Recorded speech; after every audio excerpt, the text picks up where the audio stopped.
அதிமுக தலைமையிலே அமைக்கப்படுகிற தேசிய ஜனநாயக கூட்டணி கட்சிக தலைவர்கள் சுதந்திரமாக இருக்கின்றார்கள். திமுக கூட்டணியில் அங்க வைக்கின்ற கட்சிகள் அடிமையாக இருந்து கொண்டிருக்கின்றது.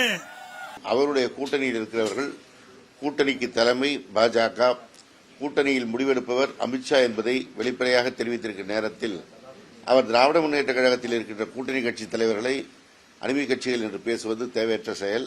பாஜக சின்னமான தாமரை சின்னத்தில் இன்னும் கூடுதல் இடங்களில் பல கட்சிகள் போட்டியிடுகின்ற நிலை வந்திருக்கிறது.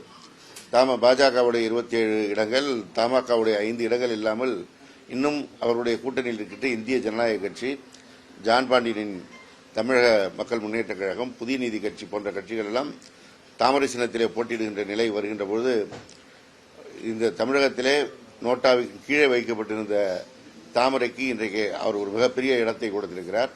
எதிர்காலத்தில் நிதிஷ்குமாருக்கு வந்த நிலை பீகாரிலே, மகாராஷ்டிராவிலே சிவசேனா சரத்பவார் கட்சிகள் சந்தித்த நிலை, அதேபோல கோவாவிலே பாரதிய ஜனதாவோடு கூட்டணியில் இருந்து பாரதிய ஜனதாவால் விழுங்கப்பட்டிருக்கின்ற மாநில கட்சிகளுடைய நிலைதான் அதிமுகவிற்கு வரப்போகிறது என்பதை மீண்டும் மீண்டும் அவர் தெளிவுபடுத்திக் கொண்டிருக்கின்றார். மோடியா லேடியா என்று கேட்டு தேசிய கட்சியான பாஜகவிற்கு சவால் விட்டவர் மறைந்த ஜெயலலிதா அம்மையார் அவர்கள்.